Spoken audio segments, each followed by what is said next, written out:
ভিতর থেকে একদম কাছের থেকে ধ্বংসযজ্ঞ দেখার পরে এই ধ্বংসযজ্ঞটার নেপথ্যে যে একটা সভ্যতা বিরোধী চিন্তা কাজ করেছে সেটা আরও বেরিয়ে পড়েছে। এবং এই ধ্বংসযজ্ঞের ধরন দেখে যেটা মনে হয় যে যেমন বিভিন্ন দামি জিনিসপত্র লুটপাট হয়েছে, তার মানে ধ্বংসযজ্ঞের সঙ্গে কিন্তু একদল অপরাধীরাও জড়িত ছিল। মাননীয় স্বরাষ্ট্রমন্ত্রী নিজেও দেখে গিয়েছেন, দেখার পরে আমি শুনেছি যে মন্তব্য করেছেন যাতে যথাযথভাবে তদন্ত হয় এবং এই ধরনের অপশক্তি যাতে সমাজে প্রশ্রয় না পায়, রাষ্ট্র এবং সরকার এ বিষয়ে গভীরভাবে সচেতন থাকবে এবং বিভিন্ন পদক্ষেপ গ্রহণ করবে। একটা জিনিস কিন্তু প্রমাণিত, যে এই ঘটনা যখন ঘটেছে তখন কিন্তু ব্যালটের কোনো সরকার ছিল না বা জনগণের ম্যান্ডেট প্রাপ্ত কোনো সরকার ছিল না। ফলে সেই পরিস্থিতি আর জনগণের ম্যান্ডেট প্রাপ্ত সরকারের অধীনে বাংলাদেশ পরিচালিত হওয়ার পরিস্থিতি, দুই পরিস্থিতির মধ্যে একটা অনেক বড় পার্থক্য আছে।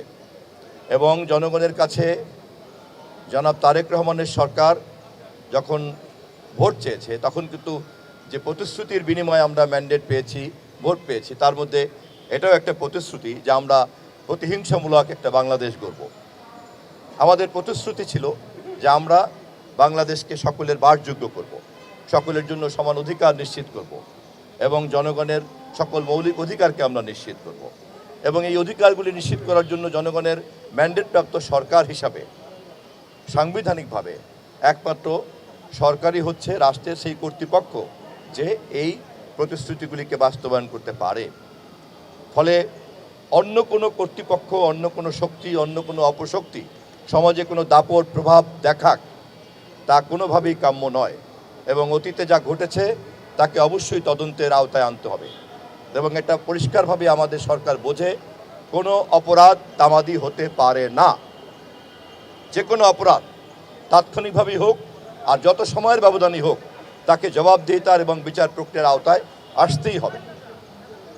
আমি এবং আমাদের মাননীয় প্রধানমন্ত্রীর শিক্ষা উপদেষ্টা, আমাদের দুজনের পক্ষ থেকে সরকারের প্রতিশ্রুতি আজকের এই সময় আপনাদের মাধ্যমে জাতিকে আবারও স্মরণ করে দিলাম। প্রথম আলো সহ সকল গণমাধ্যমের স্বাধীনতার ব্যাপারে তথ্যমন্ত্রী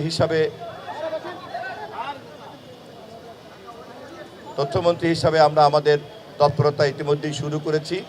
আমরা আপনাদের সহযোগিতা চাই এবং যে কোনো গণমাধ্যমের উপরে যে কোনো ধরনের আক্রমণকেই আমরা সভ্যতার উপরে আক্রমণ হিসেবে বিবেচনা করি। এই ঘটনা বা এই দুর্ঘটনা যারা এই দেশের বাইরে থেকে সংশ্লিষ্ট হয়েছে তারা দেশের আওতার বাইরে আছে বর্তমানে, অন্তত এই মুহূর্তে।